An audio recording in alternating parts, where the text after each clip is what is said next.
Good morning and welcome to the Arlington Metaphysical Chapel. I'm Reverend Nancy Jones, and the title of my sermon today is called Moving Forward. It's Sunday, November the 1st, 2020. My scripture reference is from the book of Mark, chapter 9, verse 23. And Jesus said, "All things are possible to the one who believes." Thus ends the reading of the scripture. All things are possible. All things are possible to the one who believes. A simple but very inspiring quote that holds lots of meaning.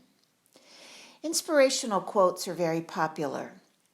I would guess that many of you have them hanging around where you see them often.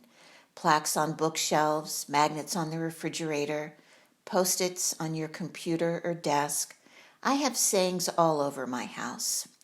One of my favorites is by Albert Einstein. Your imagination is your preview of life's coming attractions. And another one by Abraham Lincoln that says, most folks are about as happy as they make up their minds to be. And then another, give love. It's the one thing you'll never run out of. One year, my daughter painted multiple canvases as a gift to me with some great inspirational quotes. Live, laugh, love, forgive and forget. Life's too short to live with regrets. And another favorite was a drawing that she did of a sailboat, and the quote read, "You can't change the wind, but you can adjust the sails." And then I have some silly ones around the house too, like what happens today is on Facebook tomorrow, or the one in my kitchen. I thought about giving up chocolate, but I'm no quitter. Two of my all-time favorite quotes have very special meaning as they are from two men that were very influential in my life. One is from my former boss, James W. Rouse, who developed the first enclosed shopping mall in the country, along with the city of Columbia, Maryland. He hired me in 1980, which began my almost 40-year-long career in the shopping center industry. I don't know whether he coined this phrase or borrowed it from someone else, but he used to say it all the time. If something went wrong or if we ran into an obstacle with one of our projects, he would say this, "What is, is. What is. There's nothing we can or should do about it. It's what's ahead that matters. That's what we need to be concerned about."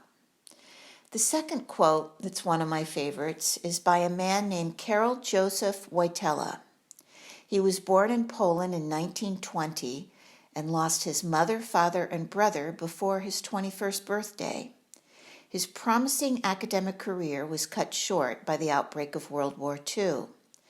And while working in a quarry and a chemical factory, he would read books at night and later enrolled in an underground seminary program. 35 years later, he became the first non-Italian in 455 years to be elected Pope. He took the name of his short-lived immediate predecessor and became known as Pope John Paul II. In the mid-'80s, I was on a whirlwind business trip through Europe. In 2 weeks, I covered London, Paris, Geneva, Milan, Florence, and Rome. My job was to meet with European merchants and talk with them about opening retail stores and restaurants in the United States. At the end of my trip, I had a free day before flying back to the States, and so since I was in Rome, I decided to visit the Vatican. As I was walking around St. Peter's Square, I saw a rather large group of people gathering, and so I walked over and joined them. I didn't speak Italian and couldn't find anyone that spoke English to ask what was going on, so I just waited. With all these people around, I figured it had to be important. After an hour or so, I looked up and saw a funeral procession starting. It was for a cardinal that had just passed, and the Pope himself was coming to give the Mass, which included communion. Because I had been waiting there for a while, I was standing right up in the front, and as the Pope walked by, he reached out to me and placed the bread in my hand. Now, I've never been one to go all gaga about meeting celebrities, stars, or world leaders, but this was the Pope. And I have to say that the presence of this man's spirit was overwhelming. I've never felt so moved. So when I got back home, I spent some time researching him. And one surprising fact that I learned about him was that he was referred to as a hugger, one that likes to give hugs. I'm a hugger too, and so I like that about him. And what I also liked was this most famous quote that he's known for. It goes, "The future starts today, not tomorrow." The future starts today, not tomorrow. So today, I'd like to talk about the future and moving forward. Whether it's in your home, personal life, your work, professional life, your church, spiritual life, and certainly of importance now with the presidential election coming up this Tuesday, just 2 short days away, your political life, the future of your life as an American citizen. The important thing is to always be moving in a forward direction. You know, it's easy to go through life looking in the rearview mirror, focusing on the way that things used to be, the way that things were done before, or maybe not done before. Focusing on what didn't work out, on what hurt us, on the mistakes that we've made.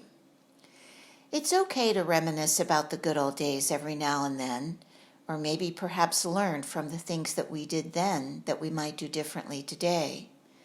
But we don't want to look back and keep bringing negative energy from yesterday into today.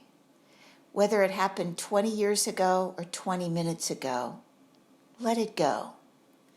As long as you're looking back and living in the past, it's going to keep you from moving forward and living for today and growing into the life that is part of your soul's journey in this lifetime. Let's think about it. The next time you get into your car, pay attention to the size of your front windshield. Then look at the rearview mirror. The reason the windshield is so large and the rearview mirror is so small is because what's happened in your past is not nearly as important as what's ahead in your future. Where you are going is much more significant than where you've been. If we stay focused on the past, we'll get stuck where we are. This is the reason that a lot of people don't have the kind of joy and enthusiasm in their lives that they could, and that they should. They're dragging around all this negative baggage from the past and are just not willing to let it go. It's unfortunate how many people allow their negative, fear-ridden thoughts to control their lives and their reality. Friends, life is too short to live this way. Every morning when you get up, forgive the people that did you wrong the day before. Forgive your spouse for what they said. Forgive your boss for being rude. Forgive yourself for the mistakes you've made. Remember, forgiveness has very little to do with the person, relationship, or situation being forgiven. It has everything to do with the peace we ultimately find in whatever ending is before us. Forgiveness sets us free from the bondage of circumstance. It allows us to release what has occurred rather than hold it and its pain to us. Forgiveness allows us to try again, to believe again, and to love again. So let go of all the disappointments, the setbacks from yesterday. Start every morning afresh and anew. Our souls did not incarnate to earth in this lifetime to simply stay stuck. The truth is, we all have the power to take back our minds and direct our energy in a positive way, serving both ourselves and those around us. Nothing is going to change unless you do something about it. You've got to put your foot down and say, that's it. I'm not living in regrets anymore. I'm not focusing on my disappointments. I'm not dwelling on what didn't work out. I'm letting it go and moving forward with my life. Let go and let God. We should focus on what we can change, not what we cannot change. What's done is done. What is. If somebody offended you, mistreated you, disappointed you, you can't undo that. You can either get bitter, pack it in a bag and let it weigh you down, or you can forgive them and go on. If you lost your temper yesterday, you can either beat yourself up, carry around the guilt, or you can ask for forgiveness and do better today. If you didn't get that promotion at work, you can get mad, go around with the chip on your shoulder, or you can shake it off, knowing that Spirit has something better in store for you. No matter what happens in your life, big or small, if you learn to let it go and move forward, then your past doesn't have to poison your future. And remember, as Pope John Paul II said, the future starts today, not tomorrow. Move forward. Have you ever walked into a building with 2 sets of double doors? You'll see them oftentimes in government buildings. Usually the doors are about 10 to 15 feet apart. The first set of doors has to totally close before the second set will open. And as long as you stay in that first set, the second set will never open to let you in. It's the same principle in life. If you're sitting around expecting or wondering why things haven't changed, you're not going to see anything new or different. You've got to let those doors close. Let go of the disappointments, the shoulda, woulda, couldas. Focus instead on the possibilities for something new. You cannot change the past, but you can change the future. And when does the future start? Today. Your future, our future, starts today. Don't go through life looking in that rearview mirror. Look out that great big windshield in front of you. What is. The future starts today. Your life is filled with possibility. Our life at AMC is filled with possibility. It's a new day. There are incredible opportunities in front of us. We only need to move forward.